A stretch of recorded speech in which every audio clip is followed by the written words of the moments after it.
टक्कर से बिजली का खंभा टूटने से भिवंडी के लमाज गांव की बत्ती गुल, बड़ा हादसा टला। भिवंडी तालुका के लमाज ग्राम पंचायत की हद में गंगामाई कंपनी के मालवाहक ट्रक की वजह से लमाज गांव के लोगों को काफ़ी समस्याओं का सामना करना पड़ रहा है, जिससे परेशान गाँव वालों ने गंगामाई कंपनी के खिलाफ धरना प्रदर्शन किया और लमाज गांव से गंगामाई कंपनी की मालवाहक गाड़ियों को लमाज गांव से होकर गुजरने पर पूरी तरह पाबंदी लगाने की मांग की है। गंगामाई कंपनी के एक ट्रक ने बिजली के खंभे को टक्कर मार दी थी, जिसके बाद गांव में एक दिन के लिए बिजली बंद रखी गई और ग्रामीणों को काफी नुकसान भी हुआ।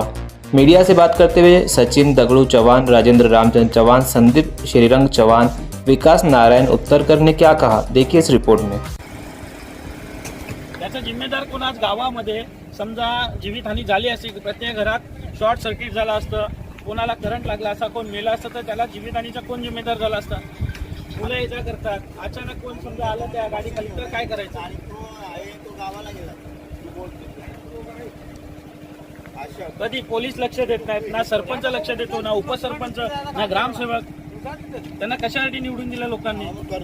गावासाठी. आज ते गावाच्या बाहेर राहतात आणि या गावाला सोडल्या वेशीवर असत. खांबाला कधी ठोकला गाडीवाल्याने? काही 6 वाजता. ही बघा, ही गाडी आहे. 6 वाजता ठोकला तर टोरंट पॉवर कधी आली? आता 4 वाजता. 4 ला आले. नारायणची वाट बघत होते. मेन लाईन ते बोलतोय ना, पण मेन लाईन कोणाला विचारून गावातून टाकली एवढी मोठी लाईन? मग 10:30 वाजता काय केलं तुम्ही? काय कुठला काम उभा केला? त्यांना पर्याय रस्ता तिकडे दिला होता, बरोबर? त्यांना पर्याय रस्ता तिकडे दिला होता. आता ह्या हेवी गाड्या या गावातून येण्याचा रस्ता आहे काय? आलो गावातली आम्हाला इथं तुम्ही 4 ला दिसले, 4 ला लाईट चालू होणार. सगळे जातात, लहान विद्यार्थी शाळा आहे साडेतीनचा तुमच्या त्यामध्ये टायमिंग आणखीच कधी झाली जीवित आणि त्याला जबाबदार कोण?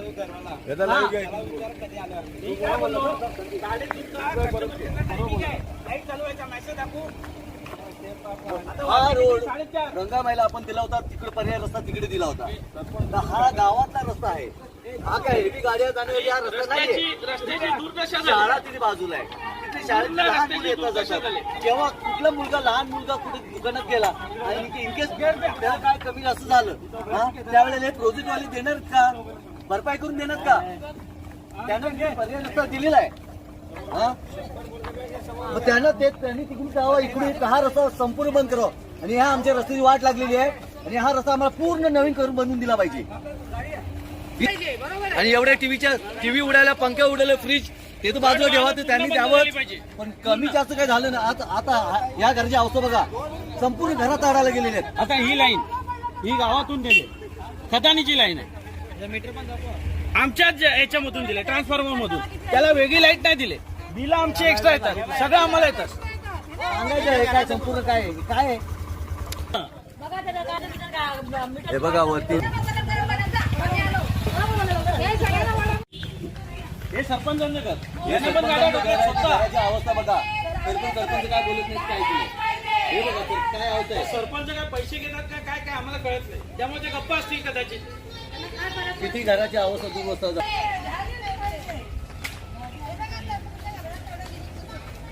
इथे पोल होता, तो ठोकून आता तो मागे टाकलाय. अवस्था बघा. शाळा आहे बघा, आमचा नवीन रस्ता होता. बघा काय हा रस्ता झाला बघा. हे बघा भिंत बघा, हे बघा. इथे डंपर येऊन ठोकतो, सरळ तोडून निघून जातो. हे बघा ही शाळा 2 वेळा ही भिंत तुटलेली आहे, गेट तुटलेला होता. जिल्हा परिषद शाळा आतमध्ये. त्याच्यातून नाही झाली, त्याला जिम्मेदार कोण राहणार? 3 वेळा शाळेच्या बाईशी बोला, बाईला पण माहिती शाळेच्या.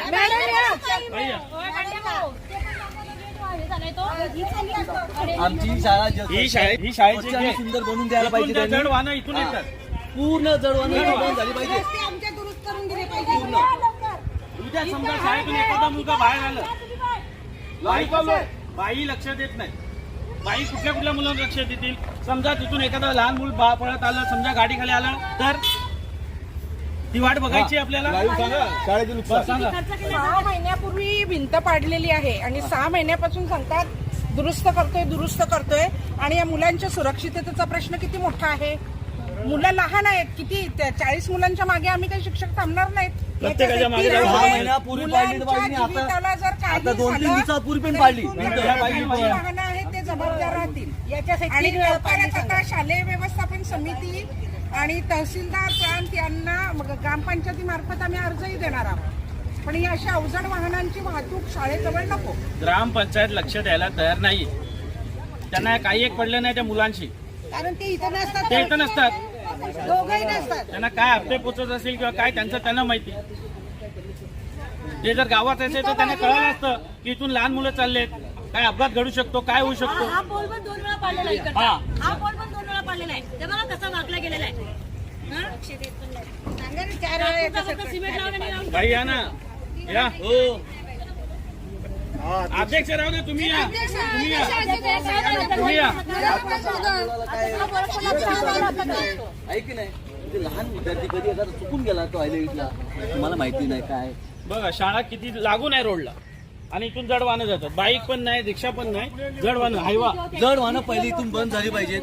इथे शाळा आहे, शाळेमध्ये कुठली जीवित हानी नाही इथे झाली. गेट लागलं पाहिजे. जड वाहनात प्रवेश बंद झाला होत पाहिजे. असतील इथे एखादा चुकून बाहेर आला इथे आणि जड त्यामध्ये वाहनात कुठली प्रवेश झाला गाडी पाहिजे. येऊन पण त्या मुलाला काय झालं तर ते शिक्षिका काय करतील, त्यांची पॅरेंट्स आई वडील काय करतील. तो गेट पूर्ण तुटलेला आहे. तो बघा कसा तो ठोकला बघा. गाडी नाहीत का?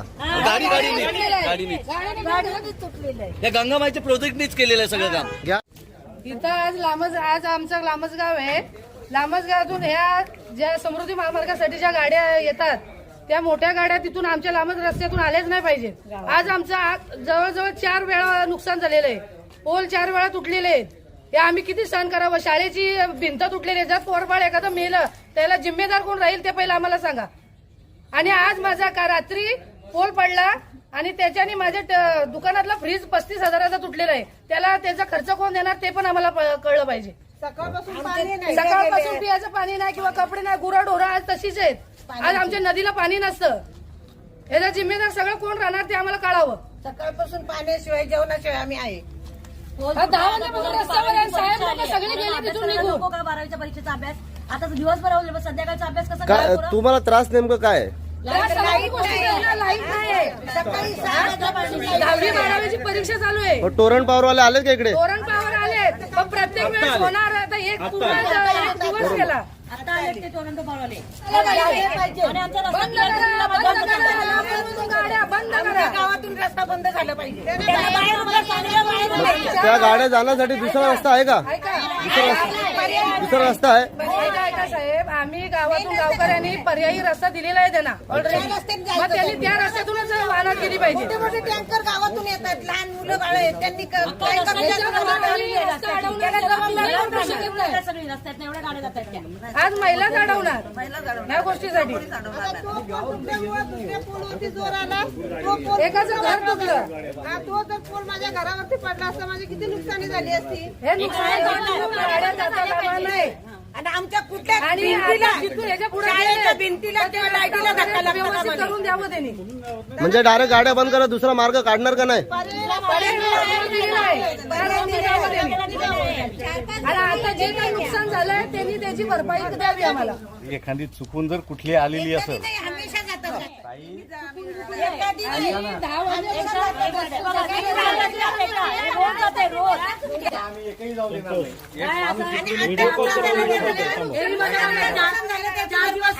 परत 5व्या दिवशी तुमची गाडी येणारच आहे. हा, हे 4थी का 5वी वेळ आहे. पाठवणार नाही. सर काय याचा दुसरा मार्ग आहे का? ते बोलले, ते बसून बोलले, झालं असेल नुकसान ना, भरपाई झाली असेल माणूस का? देतो माझ्यासोबत, बघून घ्या काय असेल तर बघून घेऊ करून नका. गावातून ह्या मोठ्या लोडिंगच्या गाड्या गेल्या नाही पाहिजे. प्लस दुसरी गोष्ट म्हणजे शाळा आहे. शाळेतून कधी मुलं धावतात, ये जा करतात. समजा काय कमी जास्त झालं, त्या गाडी खाली एखादा मुलं आलं, मग तुम्ही त्याची वाट बघताय का? ग्रामपंचायत काय करते? ग्रामपंचायतचा सरपंच नाही, उपसरपंच नाही, इथे ग्रामसेवक नसतो. ग्रामसेवकाला मी सकाळी फोन केला, अशी घटना घडली, मी काय करू? हे त्यांच्याकडून उत्तर आहे. मग आम्ही कोणाकडे जायचं? तुम्ही गाड्यांसाठी वेगळा मार्ग काढा. आमचा त्या खदानीला किंवा या कुठल्या गोष्टीला विरोध नाही. गावाच्या बाहेरून गाड्या जाऊ द्या, आमचं काही म्हणणं नाही. गावाल्यांना त्रास नको. आजी सकाळपासून लाईट गेली, पाणी नाही, काही नाही. पाण्याशिवाय बसली आहेत लोक. 4थी 5वी वेळ आहे. ते नुकसान झालेलं आहे, त्यांना भरपाई देण्यासाठी ते तयार झालेले आहेत का? बोलले ते तयार, हो बोलले, सर्वे करून ते बोलले देऊया म्हणून. तर त्याला आम्ही तयार आहे. ठीक आहे. आता काय? आता आमचं एवढंच म्हणणं आहे, ग्रामपंचायतने तिथे अँगल लावून जड वाहने गावातून बंद करणे एवढंच आमचं म्हणणं आहे. ही आमची मागणी आहे मोठी. ओके. साहेब जर बोलतील तर ते होऊन जाईल. सर या जर 2 मिनिट. सर सर तुम्ही पण जर तुम्हाला आम्ही समजा लेटर दिलं, तुम्ही ग्रामपंचायतला सांगाल का? कारण त्यांना गावच्या लोकांची काही काळजी नाही सर. कारण ते तिथं इथं नसतातच ना. चालेल, आम्ही एक लेटर आपण त्यांना देऊन टाकू साहेबांना. हा, एक श्रमजीवी तर्फे देऊ, एक आपला देऊ. मग त्याच्यानंतर साहेब काय ऍक्शन घेतील बघूया. ओके. ठीक आहे. पण याच्या पुढे गाड्या ह्या बंद झाल्याच पाहिजे. कुठली जागा एक नको गेट लावला पाहिजे, जड वाहनांना प्रवेश बंद केला पाहिजे, जड वाहनं सगळी गावाच्या बाहेरून गेली पाहिजेत. कारण की इथे शाळा आहे, रोडही अपघात होता कामा नये. हे वाट बघतात अपघाताची, की एखादा अपघात झाल्यावर मग आम्ही बंद करू. आणि हा आमचा तर ग्रामपंचायतीची मागणी आहे की ही वाहनं आताच बंद झाली पाहिजे. कारण की आताच एक अपघात झाला, समजा त्याच्यानी 50-60 घरात त्या विजेचा जर शॉक उतरला असता आणि कोणाला जीवितहानी झाली असती तर काय केलं असतं ग्रामपंचायत? कंपनीकडून काय आश्वासन आलं आपल्याला? कंपनीने आम्हाला आश्वासन हे दिले की तुमच्या भरपाई, नुकसान भरपाई देऊ. पण ठीक आहे, ते नुकसान भरपाई देणार. एखादी जीवितहानी दिली असती तर जीवितहानी झाली असती तर ती भरपाई दिली असती का त्यांनी? ती दिली असती का? नसती दिली. त्यासाठी त्यांनी जड वाहने इथं आणू नयेत. त्यांनी नाक्यावरती 2 तिथे हे बसवावी सिक्युरिटी आणि ती वाहनं बाहेरून जावी. दुसरा पर्याय मार्गाने. दुसरी गोष्ट, हे जे खदानीच्या गाड्या आहेत या गावातून जाऊ नयेत. त्यांनी कुठलाही मार्ग, त्यांचा व्यापार आहे, त्यांनी त्यांच्यासाठी मार्ग शोधावा. आम्ही आमच्या पोरांचा जीव धोक्यात घालू शकत नाही. बस एवढंच आमचं म्हणणं आहे.